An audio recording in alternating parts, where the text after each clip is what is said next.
welcome to another episode of the IBC Guys. I'm Dave. Joining me today for the first time is Mike Stevens. Not first time, lots of times. But hey, you know what I was deciding? What? We need a theme song. So I think you should jump on that, figure out what our theme song should be. Like Batman song, like I'm some iconic theme songs. We need to come up, and that's what we can be famous for. So we're already famous because Mike Stevens is on the podcast. But we could be I extra thought we famous. had I thought we had like some intro music on this We have thing. intro music, but I'm talking like an identifying theme song. So you're musically inclined, right? You should get on that. You could be the lead singer, the composer, the Oh no, no, producer. no. I'm not musically inclined at all. I like music, but as far as singing or playing the interest, no, that's a disaster. No. Wow. All right. Well, No, maybe we I need don't to know. figure Just that not out. my thing. I'm terrible at it. I think a theme song would be good, but that's just something I've been mulling on. Has not been a priority. Food for thought for later. Just Okay. noticing I got trash behind me. Gotta move that. My kid's birthday party bag. You got a goodie bag, and somehow it ended up on the bookcase in my office. Here's to Nice. having kids. All right. Holy cow, did I sidetrack? IBC guys, we exist for three reasons. First is get information out. We want you to know what IBC is so you can make a decision that's best for your family. Two is to provide pertinent, implementable examples. Today, especially, we're going to talk about that. So I'm excited about today's topic. And then third is to get it out to as many people as we can. So share it, like, subscribe. If you think of somebody that may be interested, shoot it over to them. Better yet, have them give us a phone call or an email. We'd love to talk to people. I know we say that every week. And the reason we say it every week is because we mean it every week. We'd love to talk with you. So give us a shout. Our phone number is 507-205-2284. My email is dave at familybankingsolutions.com. Mike's is mike at familybankingsolutions.com. So we sat down this week, Mike, and we came up with some not only some good topics for a good topic for this episode, but some future ones. We got a guest coming on that I'm excited about. So there's some good things coming for the IBC Guys podcast. But today, I'm very excited about this. The plan is to talk through what you have done with your family's trust related to your IBC policies. So, what do IBC's policies look like in terms of a trust? How things are set up, how you've done it, maybe some best practices. So, I'm really intrigued to get into that, but I want to make a disclaimer first. Unless there's something I don't know about you, I am not a trust attorney. Are you a trust attorney? I am not a Yeah. trust attorney. I'm not So, any attorney. so all I'm of not this qualified to speak on anything. So all of this is not legal advice. But what it is, and I'm actually going through the process of setting up our own trust right now. What that looks like and making sure this is done with some fidelity and things like that. But Mike has been through the process, um, and he's willing to share kind of what his family has done. So I kind of wanted to give the introduction, give a disclaimer, Mike, and then I'm going to sit back and nod and smile and listen. That's my plan. Does that sound all right with you? Yeah, and I guess just kind of, I've had several people ask me about, so when, so let's talk specifically on the death benefit of life insurance policy, which is where the vehicle we use for these IBC family banking systems. Okay, so everyone knows that death benefit then passes on to the beneficiary tax free, and it's a huge windfall of money. Mhm. And lots of people have asked me, like, so what do you do with that? Do you have it set up in a trust?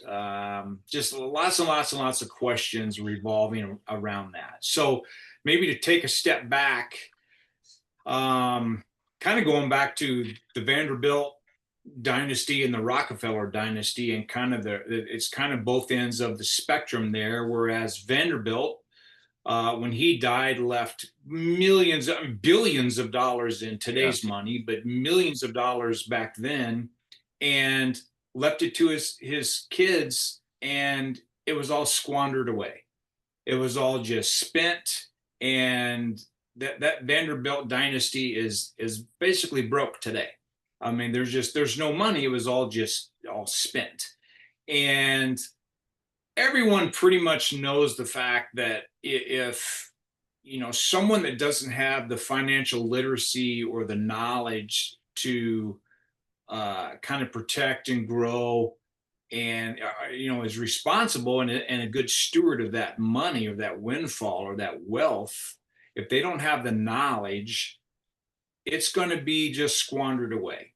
And examples of that in today's world you can see, where be it pro athletes that sign $100 million contracts or make $100 million over their career, and you look at them after they're retired from whatever sport they were in, and you look at them today and they're broke, they're bagging groceries, they're working a job, they made enough money where they and their kids and they should never have to work again, but yet they have nothing left to show for it. There's a famous boxer out there who's gone on and talked about it a ton, where he's made over $400 million, and in a short amount of time, I'm talking a few years, like he has zero money. I mean, you can go just on and on and on with people that don't have the knowledge of this windfall of money. It's going to be squandered away. Well, Secondly, can I add to that, Mike? We did a podcast yeah, on this topic, right? The Shirt Sleeves podcast. I don't remember what number it is. right, We right, kind of yeah, talked the idea of legacy.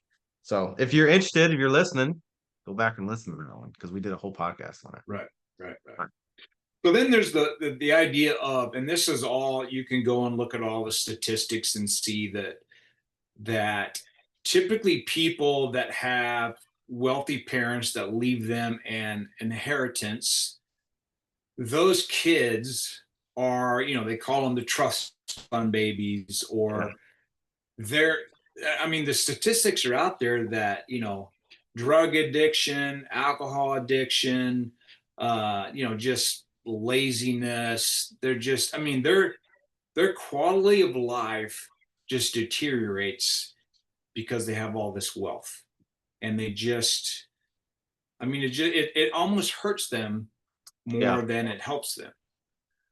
So again, lots of statistics on that, and then you can discuss that. Money just kind of amplifies the person you are, the character, or the habits. Meaning that if you're a drug addict and you get more money, you're going to buy more drugs. Or if you're an alcoholic and someone leaves you a big chunk of money, you're probably going to just drink more. Whatever you do in life, if you're a saver, well, you're probably just going to save more. If you're a gambler, you're going to gamble more. It just kind of amplifies whatever you're doing. If you're a giver and you're supporting missions, well, you're probably going to do even more of that now. So if you don't have those things in place, then it's probably not going to end well. So anyway, all that laid out there, I wanted my family legacy and my kids and my grandchildren and their grandchildren, I wanted it set up more like what the Rockefellers have set up with the family office, in that it's not just all left to your children to just squander and do what they want. I wanted a little control and a little say in what that money was used for and how it was used. So that brings in line, setting up a trust. And again, as you mentioned earlier, I am certainly not a trust attorney. I have a trust set up, and I don't even know that I fully understand all the ins and outs and the legal jargon involved in it. I mean, it's very complex, but simplistically, it was designed. Most people put together a trust for tax implications. That, okay, my estate or whatever, I want it to go into trust to kind of take the tax burden off of your beneficiaries or your children or whatever. And then obviously there's advantages of that, but my trust has a bigger mission to it. than the tax advantages of it. The life insurance money, when I die, that windfall of money is already going to come tax free. So that's really not an issue. I designed the trust. I say I designed it. A trust can be whatever you want it to be. Here's when I die, here's what I want to happen. And from a financial standpoint, and you fund that, I mean, that pretty much you can direct what happens to that. So people say, well, can you do this? And you can pretty much do whatever you want. Just get with your trust attorney, and they can design it, discuss the laws in your state. And it is a state deal. You can't hire a trust attorney in one state and use it in another unless they're licensed in that state. So the attorneys have to be licensed in the state you're in. I've had people call me from all over. Hey, can you give me the name of your trust attorney? Well, I can, but he's not going to be able to help you because he's licensed in Minnesota. So anyway, I wanted it to be that, this money, when it went to my kids, that they don't have full control over it. They can't just go out and buy, homes and Lamborghinis and squander it all away. I wanted it to be set up for, again, generations to come. And there's certain rules that I have that I can get into. And then there's people that I have dealt with from, when we're setting up these IBC policies inside of a life insurance, and there's like, oh, there's $3 million death benefit. And I've literally dealt with people that take a pause and they're like, wait, what? So when I die, you want to set up this banking system, this cash flow system, but you're telling me when I die that $3 million is going to go to let's say my kids, tax free. Yeah, that's how it works. Great. Yeah. That's a benefit. And they're literally like, no, I don't want that. Like, I didn't get anything from my dad, and I work for everything I have. I'm not going to leave them a windfall. I'm not going to make it easier for them. That's not something that they want to do. And that's fine. That. Yeah. I mean, I get that. I get that. And then you can make the church or a mission, whatever you want for the beneficiary of your life insurance policy. I mean, so it doesn't have to go to your kids, but anyway, that you are creating a windfall, a legacy for someone. And the trust simply allows you to kind of put some rules in place. So my trust basically has 2 rules to it. Again, and these are just ones that not necessarily I made up. I've read a lot of books on family, financial legacy, and trust, and different ideas. And some I liked and some I didn't like. And I kind of stole this idea and that idea and kind of put them all together. But the 2 things my trust has is, number 1, the trust has to be preserved and protected. And I'll kind of go into that. And number 2, that so protect the trust and grow the trust. Okay. Those 2 things. It's not worded exactly like that, but protect the money that's in the trust has to be protected, and it has to grow. It's not going to go, if you leave $1 million and you give it to somebody, they're going to spend it. At the end of 3 years, they're probably going to have less than $1 million, if not zero. I want mine to be, if I leave $1 million, that 3 years down the road, it's going to be bigger than $1 million. It's going to grow each year. And I can go through and discuss how that's done. So, for example, let's just use $1 million because it's an easy number. So if there's $1 million that goes into the trust, and you're putting that into, let's say you have life insurance policies on the kids and the grandkids, and it's inside of a vehicle that has a guaranteed internal rate of return that's not going to lose money. It's going to grow tax-free, as we've already discussed in previous, all the benefits of IBC. So that trust is going to generate annual income. It's going to generate interest. It's going to generate dividends. Okay. So that money, let's say it kicks off, let's just say it's $10,000 a year or whatever, that money, the trust produces is going to be available to you can't spend the capital of the trust. Okay. Yeah. So let's say it's if it's $1 million, it's not $1 million. That's a weird number. Let's just say $10 million. Okay. $10 million. I mean, if that's earning 4% a year, okay, so that's 40 grand a year is what that $10 million is going to produce, right? Is that 400,000? No, that's 400,000 a year. Yeah. Sorry. 400. I'm back on still the million. Well, if the trust is $10 million and it's earning 4% a year, and it's going to kick off $400,000, so that is the only thing that the kids are allowed to spend. You can't get into the $10 million.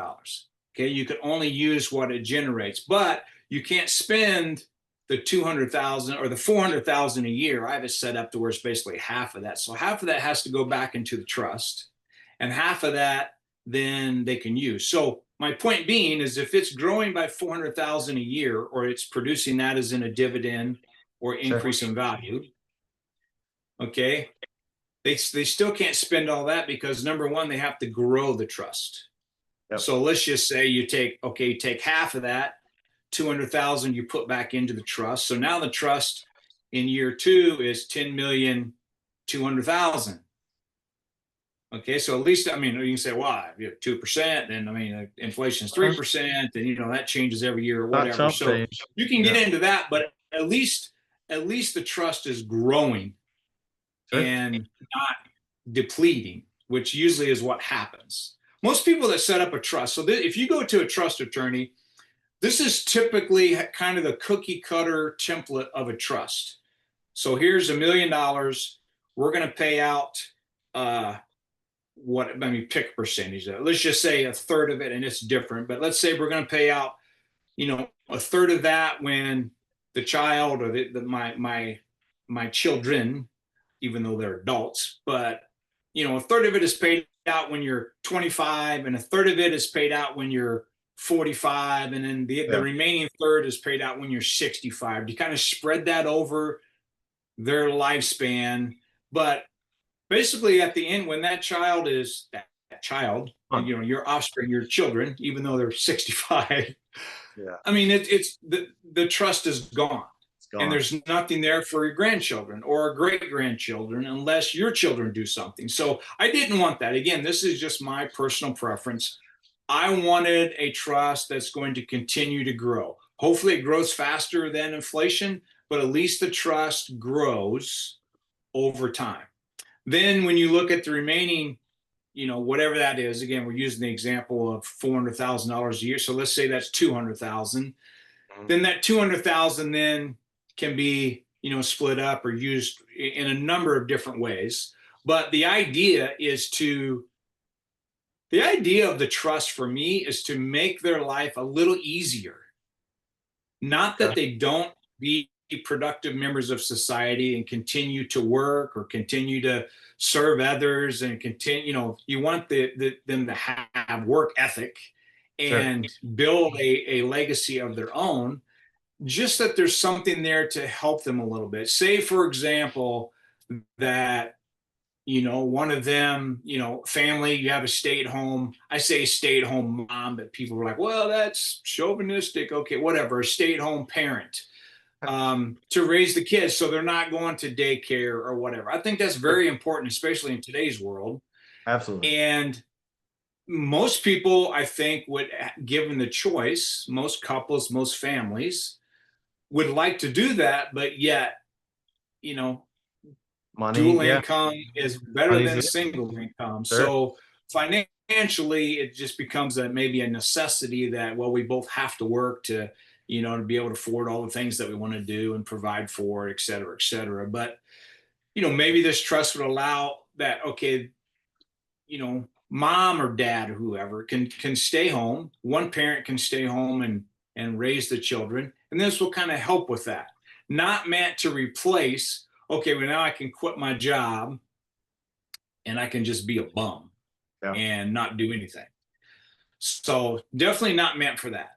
So again, it gets into real, a lot of different detail on, what that money can be used for and what it can't be used for. Let me throw an idea out to you. And this is off the top of my head. Let me throw it out to you. Let's say you have 4 kids. $200,000 divides very well to $50,000 a person. 200,000 divided by 4 is 50. Is there anything to say that that $50,000 should or couldn't, either way, go into an IBC policy, fund that policy from the trust, then you can borrow any cash value you need to, but you've recycled that family legacy mentality. So if you set it up on your kids, then when you pass away, that windfall or however you want to set it up, you're just recycling the money that the trust that you established. It just perpetuates itself through the generations. Is that a good idea? Bad idea? What's your thinking there? No, I mean it's absolutely a good idea, but one thing, at least what my trust attorney kind of advised me to do, that you want to keep things fairly general. Regulations change every year, laws change That's over fair. time. They used to have I think they still do maybe in some states, but they used to have a thing called a dynasty trust where you would set up a trust and you would really direct things financially from the grave for generations to come. But then what would happen would be that Yeah. laws change and then you're violating the trust, which you can't do. Um, So for example, like, okay, I want this trust to go into, um, I don't know, whatever go into building, you know, invested in companies that build VCRs and cassette tapes and yeah, yeah. stuff like that. Well, okay, well, that's Bachman. not around anymore. That's just so you don't want to say, well, I want it to absolutely go into a life insurance policy. What if the life insurance policies aren't around anymore? I mean, yeah, I know they've been around longer than the United States has been around. I mean, for several hundred years, but I mean, something could happen, something could Sure. change. The regulations inside the policy could change. So, yeah, you don't. For me, I think it's more important that you sit down with, and you had mentioned I have 4 children, I have 4 sons. We sit down and we discuss, like, this is my intention. That it's not spelled out inside the trust super specific, it's general by design, because I don't want to handcuff them should something happen down the road. Like, well, wait a minute, he directed us that it has to be put into an Yeah. IBC policy, but yet based on these factors, that's not probably the best thing to do. I would rather them understand my desire. Like, I want this to help you. I want to make life a little easier. I still want you to work.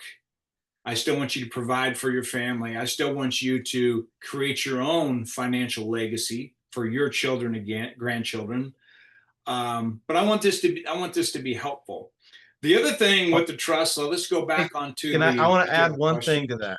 I'm sorry. I keep Okay. interrupting you, but I want to add it to it, Mike. So you've talked about your intentions. What I'm hearing you say in addition to that wasn't articulated respectively was how important financial literacy is in teaching to your kids. We talked about that in the shirt sleeve, how important that is. So yes, here's the generalities. I don't want to handcuff you, but to also have done with fidelity the due diligence of teaching your kids how to manage money. This is a great vehicle. So it's a good idea in the trust, maybe not specified, but here is a vehicle that can continue to perpetuate this family legacy. So I'm hearing the financial literacy piece come out as just as important as the intentions of the trust itself. Would you agree with that?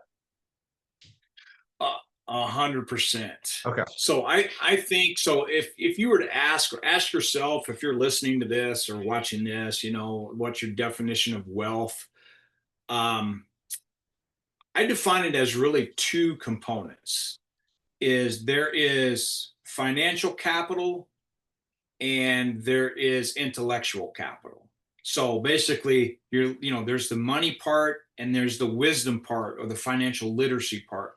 And I think we've said before, even on this podcast, again, this isn't my saying, but there's a saying out there that says you can have family, or stupid people can have family, and stupid people can have money, but stupid people cannot have family money. Family money meaning from maybe we talked Yeah. about it on the shirt sleeve one. and basically what's that saying is that, anybody can just, inherit money or, hit the lottery or whatever. That's another good example. Look at all the lottery winners that people Yeah, win the Powerball or whatever. I mean, sure. they're basically broke. They Yeah. just squander it. So you have to have that financial literacy. You have to have the wisdom and the knowledge on how to be a good steward of that. And the trust that I have set up just kind of, put some guardrails on that. But again, I do have a at least an annual meeting. I have another one coming up here this month. My oldest is in Nashville. He's coming home the first week of July here, and be here, and he'll be in here in 2 weeks. He comes So, in. So, yeah. and then all the other boys will be here. So me and my 4 sons, we're going to sit down and we go through this. At least annually. They would say, like, I go through it all the time. I'm so sick of hearing about it. But something could happen to me. I mean, eventually I'm going to die. Something could happen to me and I die sooner than I would like. And at least they'll know, like, hey, this is what Dad's intention was, and we need to kind of honor that.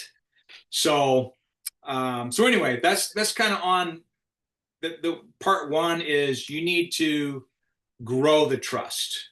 Okay. And I mean, it's kind of been to, grow the trust, like, oh, let's take it all and put it in Bitcoin and we'll grow the trust like that. Okay. Well, again, huge risk. That's really not protecting the trust. Financial The literacy. Bitcoin can go down, if that's the case. So there's 2 components to that. So then the other side of that, where you're protecting the capital, that capital is there. Again, it's there for a reason. You want to help your children. I mean, I want to help my children and grandchildren.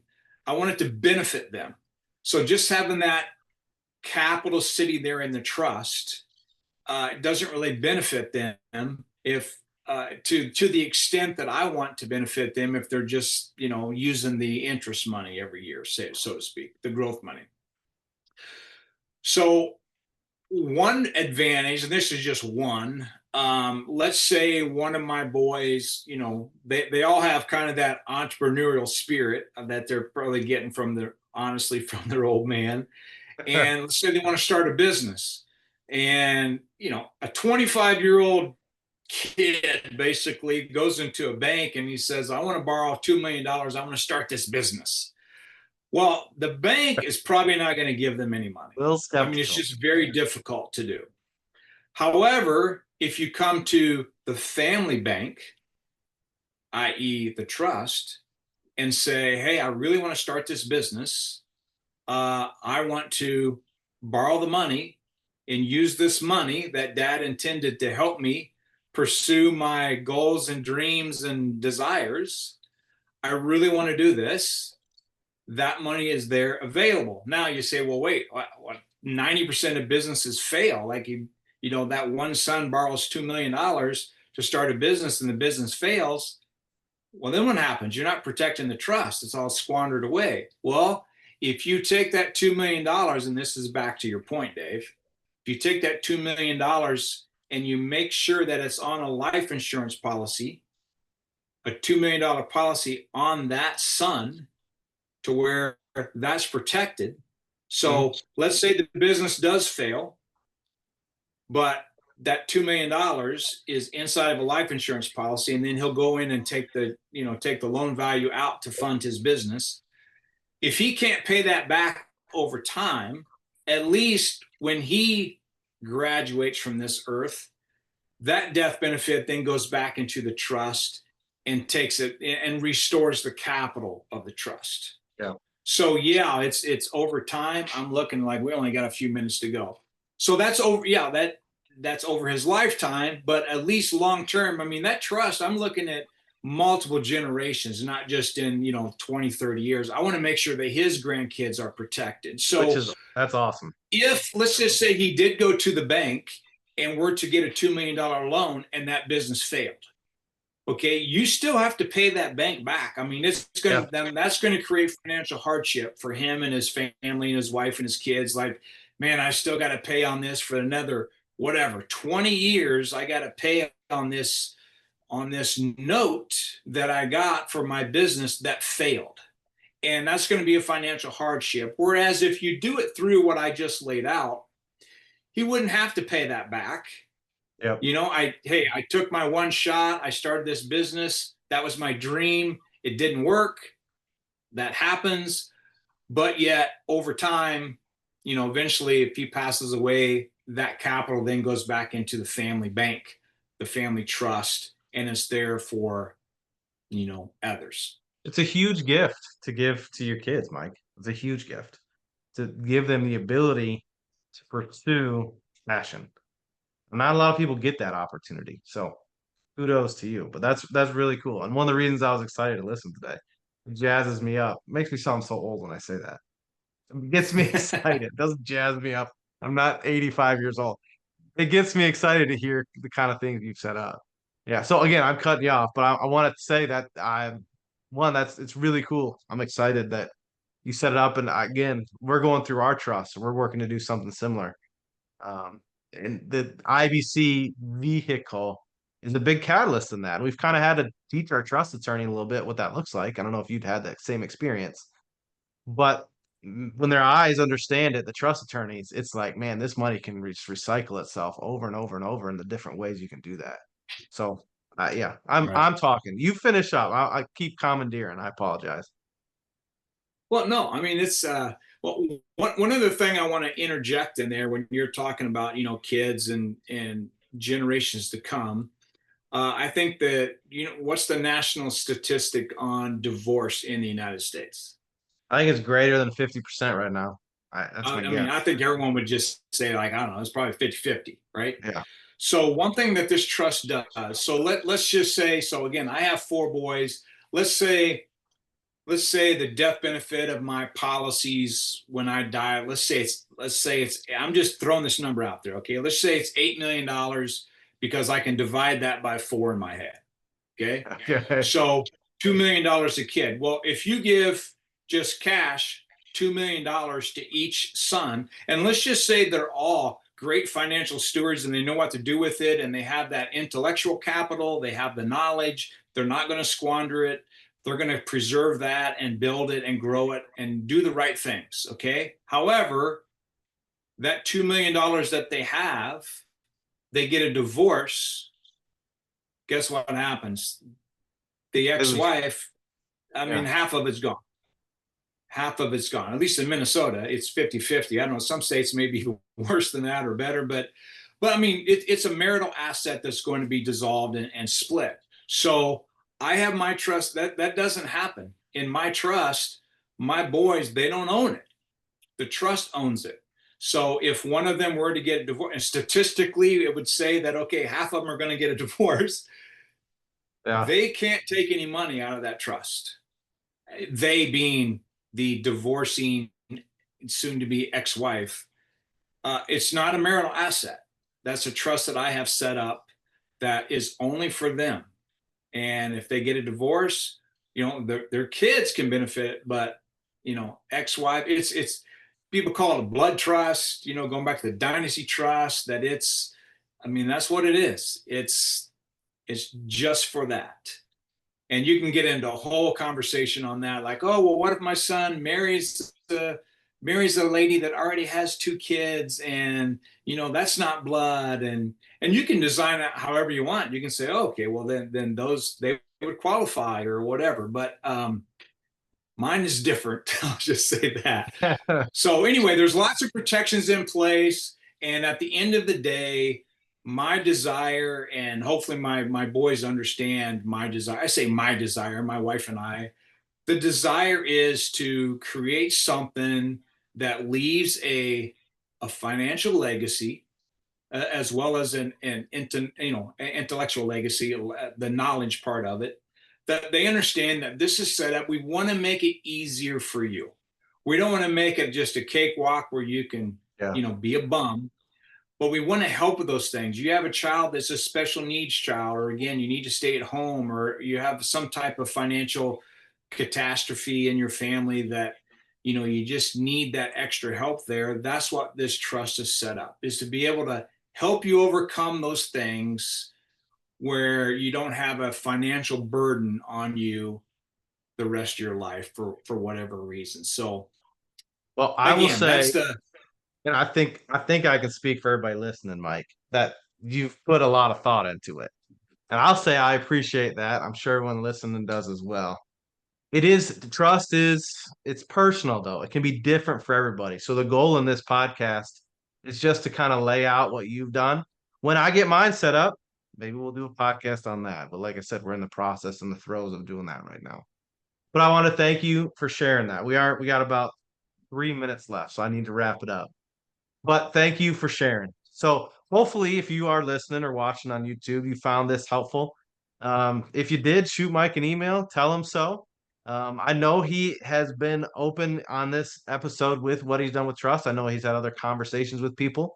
Is it fair to say if someone contacted you, you kind of discuss what you've done with them on a personal level, Mike? Is that something we can say? Yeah, for sure. I mean, this is just my there's no right or wrong. This is just my opinion. My wife and I, we sit down and like, what do we want to do?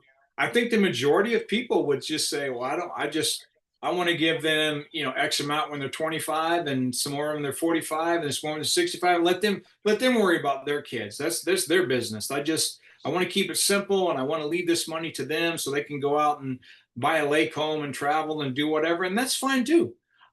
That's just that's just not my opinion. I want it to be a little bit different. And I think speaking to the people, like I said initially, I've met with folks that have said, "Hey, I don't want to leave that to my kids. Whether it's because well I didn't get anything and I worked for everything I got, or it's the I don't want to leave them $1 million because they're just going to go out and Yeah. they're going to be bums. Well, there's ways. This is just an idea, a way that you can set up some protections there that you can still, benefit your kids, but yet not, set them up for disaster by just throwing them a lump sum of money. Yeah. So anyway, it's Well, I just my think opinion, just what I've set up. I think that is the line to end on. That's a great statement to make. So we are running out of time. So we gotta end. But 507-205-2284. Call Mike and tell him how big of a genius he is for how he set his trust up. Or give us an email, Dave@FamilyBankingSolutions.com, Mike@FamilyBankingSolutions.com. Michael, it's always a pleasure. I really do appreciate you sharing today. So thank you. You bet. All right. We'll catch everybody on the next one.